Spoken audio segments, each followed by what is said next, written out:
So I just did an hour and a half video and awesome, our technology is still not seamless and the video decided, yeah, I'll show I'm recording the whole time and you're not going to have a video. So, going to save you a lot of time. This is me at the end of an hour and a half, hour and 45 minutes of talking at a camera. So now I get to go back through it and rehash a lot of things simply. Talking about kind of my experience with applied neurology and what has changed. The initial changes were a change in chronic shoulder problems, chronic elbow problems. That was a big aha for me. I practiced complex nonlinear movement, which is a respect for how we make movement happen from a brain perspective. We are operating in a world that we are not considering how your brain creates movement. We're just working on the representation of that brain and the movement that is produced. It's a part of a system. It's a part of a full feed forward feedback loop, and you need to look at both sides of it if you're going to really be a movement professional that's helping people. So I took care of a lot of chronic shoulder problems, a chronic elbow problem from complex nonlinear movement. Back problem changed when I did some head movements in the car. I used to get chronic back stuff driving all the time. And by moving my head in different ways while driving, that pain went away and it never came back. Found out that I had a lot of vestibular damage from a lot of head injuries. Other big changes that came were eliminating a strength deficit on my left side. Always had it. Always felt a difference in pressing, pulling, lower body, upper body, anything that you do in a gym that was unilateral, my left side was always weaker. I played with optokinetic reflex, watching bars move across my screen in between sets one day, and 100% equal strength on both sides. It blew my mind that happened.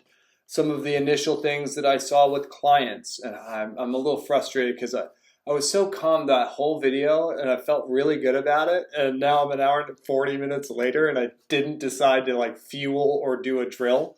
So we're getting after it. It'll be a short one though. Some of the initial things with clients. I had a client come in that said, hey, I got I had shoulder pain. I got a surgery. The surgery didn't work. And the doctor said I will never be able to raise my arm above there. I was pretty early in the Z Health curriculum at that point. I had learned that sensory lives before movement in the feeding pattern of the brain. So if you want to move something better, a very valid option would be to try and make it, to feel it better. That's every modality that we've got out there when it comes to sensation. Heat it, cool it, shock it, poke it, smash it, suck it with cupping, foundation. So yeah, you can absolutely use those modalities, and I'm sure, and they've helped a lot of people move better. So just based on that, said, all right, well, she had a surgery. They poked her. They cut stuff. Often that stuff doesn't get put back together how it was. It gets put back together with a deficit that's good enough. So I went, let's just try something. Hey, does that shoulder blade feel like that shoulder blade? She goes, nope, not even close. Try it again. That one, feel like that one? Absolutely not. I went, well, think about it. Pay attention to making them feel the same. 30 seconds later, she goes, that's so weird. They feel the same. I went, try your shoulder. And she literally puts her arm up in the equal to the other side and just was so happy. Like just overcome with so much happiness. She couldn't golf. She couldn't do so many things because of that shoulder just not moving and being painful, that she goes full range of motion without pain. I looked at that and went, this is something. Another early one. She was an absolute sweetheart and a saint that dealt with so much chronic pain. Chronic neck stuff, chronic hip stuff, chronic back stuff. She had a fused spine. Most of it, like cervical all the way down to thoracic, like nuts. They put metal in so she could never really move those areas because that was their only fix for her. Is, well, if movement hurts, we'll make it not move anymore. It didn't help long term. Like You could see it on her face when she walked in. She looked so tired and so worn down. And we're just working together one day, and her hip pain was so bad. Like, she'd been cleared by everybody. I'm not outside of my scope. Like, no one has helped her, and went, well, live with it. So I'm just, hey, let's get you stronger. Let's get you moving better as much as we can, knowing that they have restricted you in some ways. And one day her pain was severe enough to where I was like, hey, do you want to just, I'm learning all this new stuff at Z Health. Do you want to just spend the session working on that kind of stuff and see what we get? She goes, yeah, no problem. I was like, well, it starts with a test. We need some sort of test for you. I hadn't been through much at that point, so I didn't have a lot of assessment. It starts with application. Start doing this stuff for yourself and others so that you can start gaining an idea of what's different about it, like especially complex nonlinear movement. So I'm learning about that. Complex nonlinear movement is really what activates the brain the most. Linear movement is what inhibits the brain the most or keeps it less active. All sport, complex nonlinear movement. Go figure, all gym activities, simplest versions are linear. And that's why we built that. It's easy. Like, yeah, not resistance. Resistance is crazy, like dealing with different tension. But yeah, anyone can do that. Anyone can do that. Like, the movements are very boring. So learned about complex nonlinear movement, started putting that into my own warm-ups, putting it into clients' warm-ups in between sets, seeing good things. Like, I'm more mobile, I'm more flexible, I'm moving easier, I'm moving more aware. We try, she goes, it hurt to tie my shoes this morning. I went, great, show me your forward bend. So she's warming up her forward bend, and she's going, yeah, it's like a 6, 7 out of 10 pain. It just sucks every time. Got it. Tried a complex nonlinear movement motor control exercise for the hip. Did 5 reps. Went, retest. She goes down. She comes up, crying. I went, oh no. And I went, are you okay? And she goes, it didn't hurt.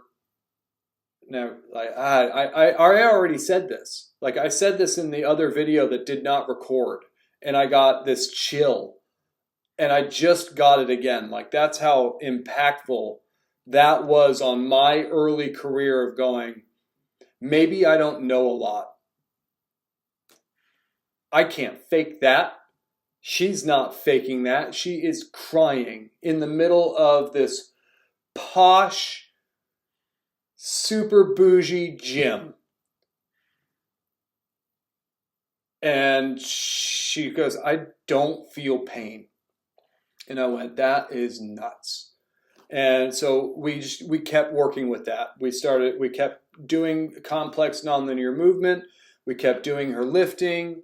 And one day we found like treating her cervical spine like it wasn't fused was massive for her brain. Like, major reduction in back pain. And this got to the point for her where she would walk into the gym and she just looked tired.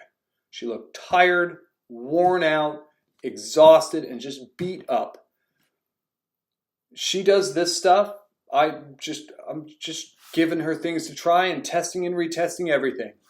She starts walking into this gym like glowing, like changes other people's days by how nice and kind she is.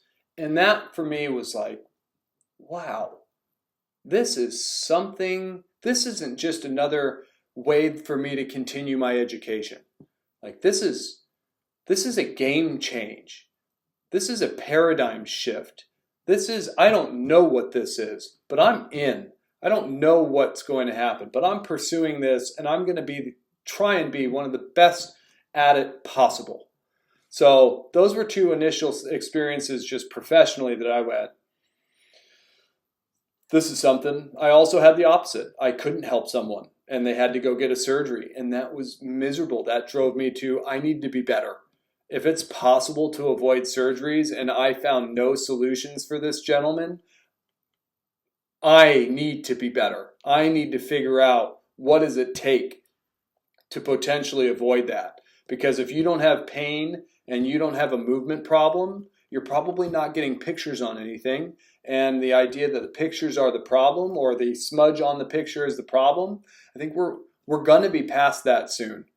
We're going to be past thinking that the picture is the end all be all. It's information, but that picture can change. And now we're starting to get to know that. So we're making some changes. We're making some adjustments. Other things in my own was the emotional change. Anger, irritation, impulse control problems. Used to get blinded with anger to the point where I know I need to be very, very careful in certain situations. I learned that I had brain damage. I learned that I had frontal lobe issues. I had 20-ish head injuries from 9 years old to 22. It dawned on me in this course, like, oh, I've got brain damage. Shoot, what do I do about that? Learned about Stroop effect. It's a cell phone game. It's a classic psychology test. I play it. It immediately evokes anger. Immediately evokes irritation. Whoa, like I want to throw my phone out the window. I hate this. And I went, oh, that's kind of why I'm doing it. Take a breath, start getting good at it. Get into a situation that should have blinded me with anger, fully believe it would have in the past. And I went, there's nothing I can do about it. And that was game changing. Like I wasn't angry. That's nuts. Other things that happened to me through that, the sphenoid manipulation. I didn't know that I struggled to drive at night. I didn't know that most people did not see starbursts off of headlights. I saw bright, big, expanding lights coming at me, and that obviously is going to affect how you're driving. The tail lights in front of me, big old starbursts. I learned about a sphenoid manipulation. It's a bone that separates your face from your brain. If you smashed your head into things, I lost every battle with earth and concrete. I lost a battle with soccer balls smashing me in the face. I also lost battles with opponents that put their shins and their feet into my face and knocked me out. So I had lost those battles. And if you didn't know, Earth is undefeated against the human skull. Every time you try and punch Earth with your head, Earth punches back. And it is just slightly heavier and more dense, if you didn't know that. So I lost every battle. I learned this sphenoid manipulation. I am doing it as I'm learning it, and pop. And then heat and tingling all the way down my left side of my body. Literally, I could feel it split me in half. This side, all hot and tingling. This side, normal. I must have had a look on my face because I'm going through this going, what did I just do? And at the time, the 5th strongest bench presser from Australia goes, you all right, mate? And I went, I'll let you know. Didn't really notice anything during the rest of the course. It was later in the day, and I remember getting in the car and no starbursts off of the lights. I could see better at night. I could drive better at night. And I went, wow. And I went to Doc the next day and went, so this happened. He goes, makes sense. Extraocular muscles attach in the orbit. You just affected that general area. Do you know anything about your vision? I was like, it's not that good, and I have an astigmatism. And he goes, astigmatism's a misshapen eyeball. So maybe whatever time you smashed your head into the ground, or someone's foot, or someone's knee, or a soccer ball, maybe that shifted, and now an eye muscle is not working right. And I went, I don't care what it was. I can drive at night and feel a lot better about it. That was a big change. Other things, and this is just going through it. I never went in saying, outside of the initial of I want my squat to improve. And then I really stopped caring about my squat. It's like I don't care about squatting. I've just told I do it because I was told that it was good. Now I learned that it's just a tool. It can be good, it can be bad, and I just don't really see a lot of value in it. I'm done with that. Go figure, it's improved drastically. But I never went in saying I need this to be better, and I never got a aha like, wow, my life was that. Now it's this. So I just kept working at it, kept trying everything that I was learning, kept applying it to clients. So back pain, driving, doing head movements, that was wild. Motor control to get rid of chronic shoulder and elbow pain, that was wild. Stroop effect to change my emotions was unbelievable. Bilateral strength deficit or a unilateral strength deficit, weaker on my left side, changed by optokinetic reflex. That was stupid. How much lifting I did to try and make that equal. To have 30 seconds of an eye drill make it equal was kind of like that. That's irritating. What else? I didn't write anything down. I have taken my health history plenty of times. If you haven't done that, do that. It's an interesting process. You will remember things. I didn't remember half of what I did to myself until I started taking my health history and going, oh, that's right. I didn't remember the 9-year-old slip out of a treehouse, knock myself out, hitting my head on a stump. That was the first one. Who knows before that? That's where kind of memories started getting more defined for me. Again, this is now 2 hours in, but I'm going to do it. And it's going to be a lot shorter and simpler, and you're going to appreciate it. So we'll just call that the rough draft that didn't record. I'm just crossing my fingers that this one freaking records. Other things that changed, chronic pain. Oh, the waking up one. That was nuts. I've had massive sleep problems. Falling asleep, staying asleep, waking up. Let's stay on the waking up side of things because that's where this drastic change came in. I would describe waking up as everything inside was asleep. I knew I had to be up, and I hated it. Plain and simple. I know I'm supposed to be up. Everything is asleep, and that made me hate it, made me angry, made me miserable, made me not like mornings, maybe not like whatever I needed to do today to get me up. Just not a good situation. I learned about respiration. I did not plan on this working. I just one day woke up so angry and irritated and slept terribly like every other night. I just laid down on the floor and I did a diaphragm stretch, which is a drill that I learned at Z Health, and it is ultimately exhaling all your air out and being aware of the diaphragm stretching up the inside of your rib cage to push all the air out of your lungs. I did 3 reps. I was awake. I've done it the majority of every day since, and that was 2017 or 2018. And I don't have near the problem waking up anymore. I can now go to sleep, and we'll talk about that much later, or on its own. But that was a massive difference. The visual acute, so diaphragm stretch to be awake. It makes sense, insular cortex, big internal environment regulator and feedback. So if you're not waking up, that's an internal environment thing. I changed my internal environment activation to my insular cortex with a breathing drill called diaphragm stretch.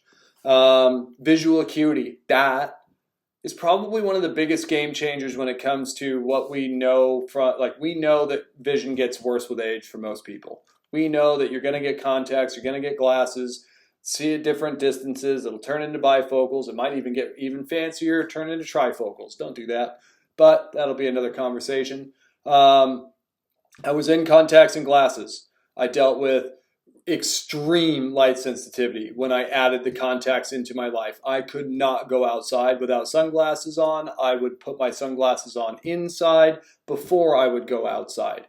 I honestly think that's why I didn't go to the beach for a year living in San Diego. That was the whole reason. The whole reason was I love the ocean, I love the beach, and I lived downtown and I went to the beach once. So I think that was it's so bright, and I got contacts right before I moved to San Diego. In another course, we're learning about color therapy lenses. We're learning about pinhole glasses, and there's a Snellen chart on the wall. If you didn't know, the Snellen chart is the big letter lines of letters that get smaller and smaller as you go. They use it for a visual acuity test. I look at the thing without my glasses on, and I go, that's depressing. 2100, which is not the first letter, it's the second letter. And I went, that sucks. Picked up a pair of pinhole glasses. Pinhole, it's just a piece of black plastic that has a bunch of holes poked in it. Put them on, 2015. Yeah, no joke. 2100, 2015, 100, 15, 100, 15. Went, that is ridiculous. Go to Doc, this is big. What do I do? He goes, start wearing them, build volume, 2 hours a day or so. I'm like, great. Started wearing them outside as sunglasses. Started driving with them when it was safe. Big asterisks, red lights, middle of nowhere, not rush hour traffic, nothing of the sort. So started wearing them there. Started wearing them inside. Started wearing them around computer time, watching TV, reading, stuff like that. I didn't read much. That's a lie. Reading came later, pandemic. And a lot of rehab to that point. But that was so now vision wasn't a fix. That like vision for me has been kind of this incremental change, finding new things that improve it. Other things that changed my vision outside of pinhole glasses were exhalation or respiratory awareness, specifically focused on exhalation musculature. If you didn't know, your trunk, most of those, or a lot of the muscles are involved in breathing. And if you improve the awareness of your breathing, one, you improve just overall your breathing capacity. You also improve your quality of your trunk stability and mobility. And for me, it makes sense that an exhale-based activity changes how just gas exchange in the brainstem. I was a hyperventilator. I did not breathe well. I had just too much oxygen on hand. I wasn't blowing off CO2. And you can see that in these videos. Like I get into that pant mode. That's the hyperventilation mode. I'll talk about kind of what changed in these videos. And that would be like the latest change to my vision. So I'm doing exhales, and I'm looking at the Snellen chart, and I'm paying attention to rectus abdominis and internal-external oblique, just narrowing my cylinder and pulling down a little bit. That's what exhale muscles will do. And literally, the Snellen chart is clearing up as I'm doing those. That got to a point where, hey, I'm not wearing contacts and glasses anymore. I don't want my vision to continue getting worse, and that's the downside of correction. At correction, you need to see things clearly. It is massively important for us as people. But once you correct it, you kind of sign up for your own vision just declining with time and getting a stronger and stronger and stronger prescription. I couldn't do a lot of vision and vestibular work right out of the gate. I had a lot of head injuries from 9 years old to 22. If you look at the total and the reality of it, it's like 15 to 20. Not good. Happy to be here. So vision and stuff, that was always very challenging for me to do. I would try it. I would get negative responses. My neck had hurt. My wrist had hurt. Like something in my body would lock up. I'm going, all right, it's too much threat. Like I haven't figured out how to really tap into this outside of pinholes. Eye massage, hitting just different quadrants just to get the eyeball moving very, very lightly. Practicing seeing black, taking away light and getting my optic nerve to calm down. So I had found ways to help, but nothing like really driving some big change. I don't wear contacts and glasses. I don't wear sunglasses, and like that was important for me. That was enough. Like being able to connect with the people that I worked with outside, it was important. If I wore sunglasses, there's a lot lost if you can't see someone's eyes. neurologically. So I wanted to have that. And I knew just based on not having sunglasses and seeing and talking with someone with sunglasses, there's a disconnect, whether you know it or not. You're hoping that you're talking to that person, but you don't know actually because you don't know what their eyes are doing. You don't know what they're sensing, or you can tell a lot through somebody's eyes. The big change of just being able to work on my own vision was actually listening to a podcast with Chris Masterjohn, who is a nutrition guy around eating real foods to support and heal your metabolics, specifically mitochondrial function and stuff like that. He is a very, very smart guy. I learned about him 10 years ago in Z Health. Haven't seen anything from him since. He was on the Joe Rogan Experience and went, wow, look at that. I've been working with his stuff for a decade. It is different. It's a different thought process. It shouldn't be that much different anymore, but it was at the time, and it just wasn't popular. Like the popular stuff was somewhere else. And so to see him now here, I go, babe, looks like we're getting smarter. Like if he's being asked on to the biggest show in the world, it looks like we are starting to be curious as a population of what else. So he talked about creatine and brain rehab and stuff like that. And if you didn't know, concussion is an energy system damage. So me knowing that, listening to this podcast, he goes, yeah, creatine can really affect your energy system, especially around head injuries. I went, done. How much? It was 20 grams a day, and I did it for 6 months. I did other things to support it, some B vitamins, some fat-soluble vitamins. Like it wasn't just on its own, but I started to realize during that process that I was sleeping better. And by sleeping better, I think I was improving my overall capacity for things. I was also changing my energy system and how it was working.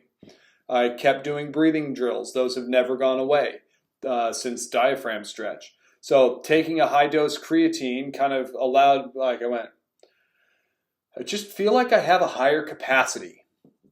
And I had been dealing with some, I'd recognized through this, I'm trying to remember the order. It was actually, I was like in a negative thought loop one day, just irritated, thinking about negative things, angry, critical of others, judging others. Just I don't like that part. Like it is a brain health thing that I can't wait to see if I can kind of make a whole lot less frequent. Like it is so much better now than it used to be, but it still comes around. And I just had like glanced in the mirror, I think, and I saw that my left eye was just kind of like literally leaving the page. And I went, oh boy. And I had learned way back when that about suppression and that your brain can ultimately discard the information coming from one eye. And it's typically a matter of it's just too much. If your brain is already overloaded and just not working well, taking away activation from one of your primary senses is a way to just kind of do a short-term remedy for that. It's not good long-term, but short-term your brain goes, we are burning way too many calories thinking about all this stuff that doesn't matter that Joe can't get out of his head. Let's ditch the image from one eye just to manage this nasty negative thought process going on. I'm reading a book called Chatter. That's what it is, Chatter. I'm so good at it. It's one of the best, one of my best skills that I would love to get behind me. So I went, oh my God, like now that I saw that, I could feel like my left eye feels different. Like it doesn't feel like it's active like my right. Like my right is open and it's on and I'm seeing things. My left would get this like dull, numb, meh with like a screen over it, and I couldn't see. Like I knew this, and I didn't know it. I never really reached my awareness. I was at the DMV getting a new license, and I had to do the vision test. And the woman goes, "Boy, good thing you got a right eye." What are you talking about? She goes, you would have failed the vision test if it was just left eye. But since you are passing with your right eye, you keep your license. I went, oh, great. I didn't think about it. That my left eye was that bad. And I didn't know how long I had been dealing with suppression, but it wasn't yesterday. And I had done the suppression test. Like, this is where it's like, man, brains are nuts. Like, I identify as an athlete. I want to be good at things. So a lot of things through my Z Health career initially were, yep, I'm good at that. Yep, I'm good at that. Yep, I'm good at that. Just perform it and move on. Again, I wasn't there for myself initially. I was there to bring drills back and tools back for clients. So I had done the suppression testing. I had done Brock string. And looking back, I had a slightly suppressed left eye. I didn't do anything about it. And I don't think I could have. I didn't have the energy. Again, I did vision stuff and I would break down. I had done Brock string. It's not like I just ignored it from there on. I had done it. I didn't see any positives. I wasn't aware of anything changing. And it was just this experience of I'm healthy enough to where I'm much more aware of stuff. So I'm in this loop. I'm aware of being in this loop, which is a blessing and a curse. I think, what is it? Ignorance is bliss. Now I know why. If you're unaware, whatever.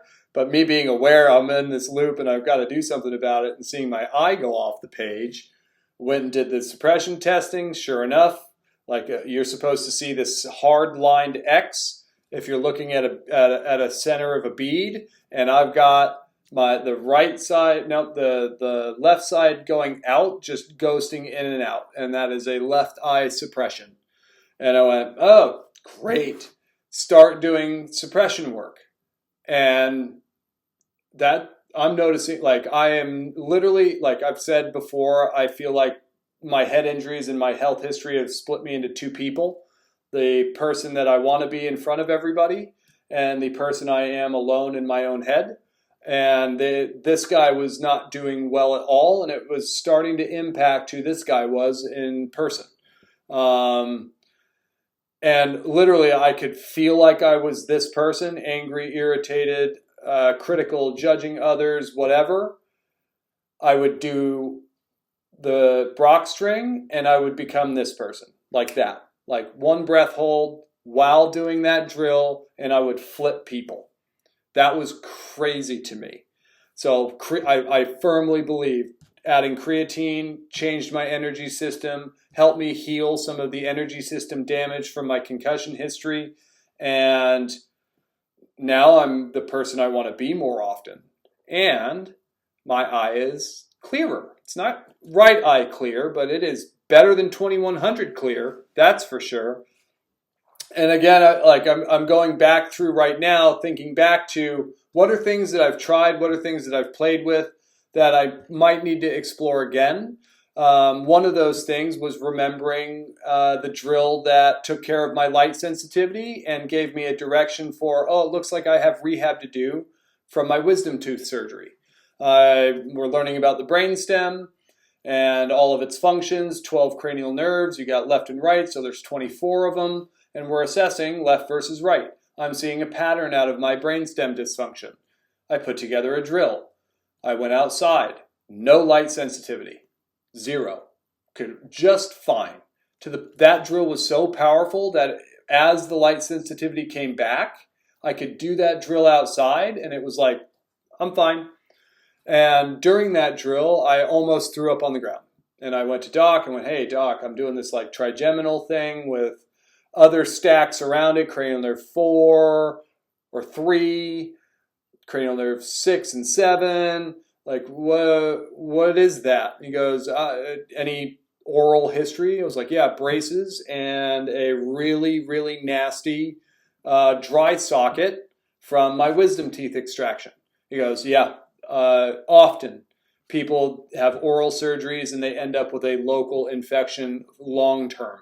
Kind of makes sense. Like, that's part of our digestive tract. It's got trillions of bacteria and all sorts of stuff in it. And we just kind of cut things open and go, all right, back to where you were. So I think the dry socket component, like that was one of the worst pains of my life too. So go figure, we're kind of on hey, this is a high infection rate type of a surgery, and it produced one of the worst pains you've ever experienced. So that kind of creates a neural tag up there that's like, hey, we're not good here. So I got sick, like this neuro sick. I thought it was going to be the flu. I'm still at the course and I'm going, I can't get sick. Like I got to get back to San Diego and I got to work a 4-day showcase. Like I can't get sick. And it never got into my body. I had the energy, I was able to perform, and I actually performed like I felt surprisingly well. I thought I was going to crash. And it was just here, like my sinuses felt off. My teeth were sore. My jaw was sore. I had just like this discomfort coming here. And go figure, the trigeminal nerve does this across your face. It's freaking awesome. It's part of your sinus function. It innervates every tooth that you have. Sensation in your mouth. External auditory meatus. Like weird. Like it is huge. Just sensation of your ears, sensation of your face. Like it's a big nerve. And I've essentially, after that experience, my brain said, forget about that area. It's good enough. Forget about it. Doing that drill made my brain aware of it again. And my brain went, uh-oh, looks like we are built for moment to moment survival. So we forgot about that in the moment. And me being aware of it again, my brain went, oh, there's an infection here. So I got like this neuro flu illness, but I performed really well. Like my job at that time was taking care of team warm-up, team cool-down, and any type of prehab, activation, or rehab for the individual players, along with warming up the goalkeepers and evaluating goalkeepers during the matches. So I had a lot to do and I crushed it. Even though I was like stuffy and achy and my neck hurt, like my traps were miserable. I was just like, whoa. But I performed great. I kept doing that drill. The throw up feeling went away and I felt calmer, more aware. Just looser, like just freer, like my wasn't as restricted with my movement. Weird. I would have a lot of this stuff you wouldn't know until you just tried it. Hey, I've got a health history that supports potential issues there. How do I do that? Let me practice it. Let me see if anything's changed. If you have goals, great. I didn't have a lot of goals. I just went, hey, I got a lot of brain damage. Let me just start chipping away. So that was a very noticeable change. That was 2019. 2026, it resonated different with me. So I thought back to that and went, let me look again. It's so much easier to scratch the surface. You save calories, and we are a lazy system that is looking to conserve as many calories as we can and simply survive. As long as that's happening, anything else you're going to have to work for. So I'm just looking back going, where have I gotten good things? What have I overlooked? How could I look at it a little bit different, especially now that vision training seems to be unlocked for me because of some energy system healing. And I found breath holds were highly effective. I found air hunger training is highly effective for me. So just kind of putting these things together. And I thought trigeminal nerve. I went, what else is it responsible for? Detecting noxious smells. What we learned in Z Health was ammonia. So I went, hey, ammonia and smelling salts are crazy popular right now because of Joe Rogan. He does them on his show. And a lot of people are actually feeling better because they're smelling salts. Neurologically, it makes all the sense. They don't know. They just go, yeah, this is crazy. But they are lighting up their brainstem every time they do that. Cranial nerve 5 lives in the pons. Other things that live in the pons would be Posterior musculature. Go figure. A lot of deadlifters smell salt, pick up heavy weight. They are activating the muscles on the backside of their body every time that they are smelling those salts. It also can change your vision. It can change facial features, facial sensation and symmetry. Like, cool. So I went, hey, I'm going to go get the smelling salts that they do on the show. I didn't even need to open the bottle. I didn't even need to tear the bag to start. I just went, oh, you can smell them here. So I got those, and idiot, I'm still an athlete and I still have dumb tendencies. I didn't even rip it open. So it is literally an airlocked bag with the bottle inside it. And I'm going, shoot, yeah, that's not active. The response required by a noxious smell if cranial nerve 5 is working is, oh, and I'm going, it's not so bad. and I developed this eye pain, like right there. I'm going, oh no, maybe I did a little too much. And I'm like, but wait, like, yeah, I've got this eye pain. But I went, well, let me check the acuity and let me just see how other things are doing. My left eye was clearer from the smelling salts, even though it wasn't working. I went, ooh, we're on to something. So the biggest stack lately has been big facial features, Z-Vibe, which is a vibrating tool on my teeth. So cranial nerve 7, big facial features, look off in the distance to pull your eyes apart. Cranial nerve 6 is abducens, which is the eye muscle that actively moves your eye out to see something in distance. I even positioned it, so my left eye had to work even harder with that cranial nerve 6. And I added a swallow because there are some big pons, cranial nerve 5 and medulla connections. That made sense as to why I did that drill and got sick. So I'm just putting things together in a different way than I have. Trying to think differently, think novel. So I would do that drill, big smile, bite down, feel my teeth vibrate, look off in the distance, and smell. And it got to the point where as I'm bringing it in, it's, oh gosh. And then I would go right to the Brock string and do my convergence divergence drill. And my vision has been staying better longer than I have. How do you know there's a difference? Watch the initial videos. Even watch this video. That's the difference.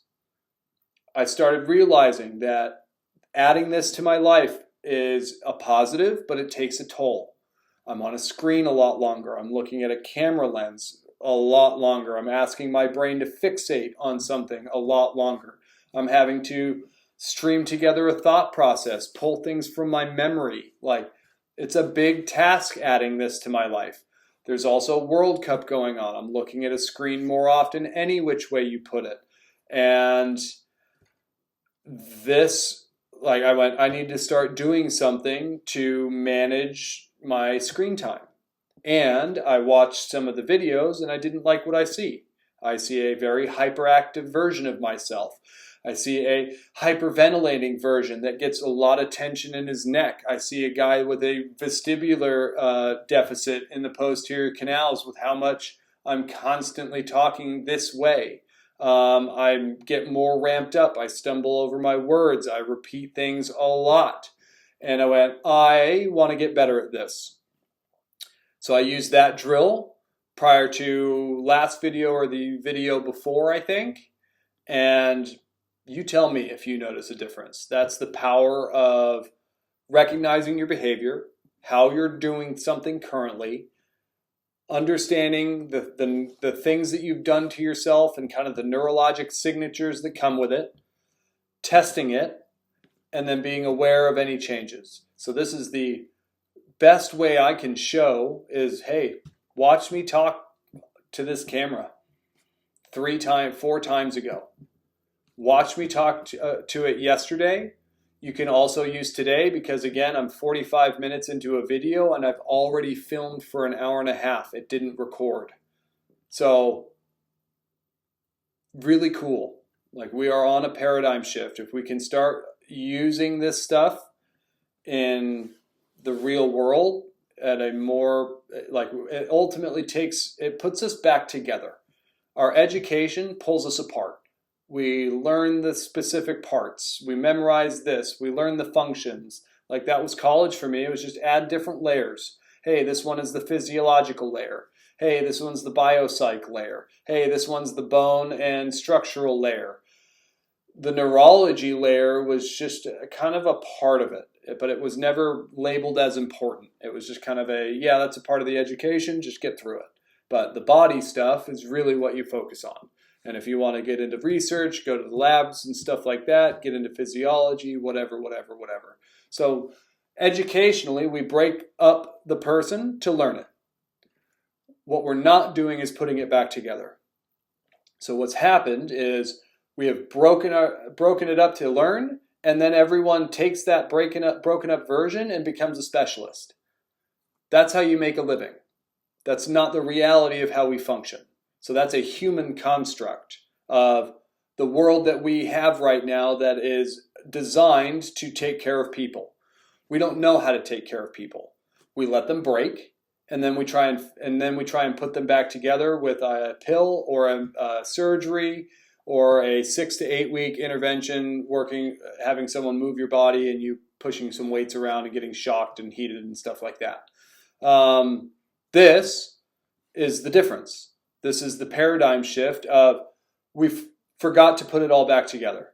And it's not on purpose. Like, we didn't know a lot about how the brain operates, so there was no need to put it back together. But now that we understand that we are an organism and our nervous system was not designed to be separate or separated, we need to start looking at people from a neurologic lens, and that has been the biggest change in my life, professionally and personally. And today, you got some ideas as to what has happened. What have I've changed my vision. I've changed my sleep quality. I've changed my digestion. I've changed my energy capacity. I've changed my emotions. I've changed chronic pain in my body. I've changed the ability for myself to drive. I've changed, hopefully, relationships and socially and family and stuff like that. I'm a nicer person, more understanding, less critical, less judgmental. I'm not out of the woods. This is a process. But I'd rather experience even the slightest change to this, because I think we're in a world where a lot of people are asking questions and a lot of people are falling through the cracks. And this is a start to helping more people and more impactful. Like, it has absolutely changed who I am and where I am going in life. And all I can do is share it with as many people as I can by helping them and working with them. And then that was the idea of these videos is, man, this is all in my head. I need to get it out. So there are some things, and God, I'm crossing my fingers that this video records, because I don't know if I can do it again and have the quality I'm looking for.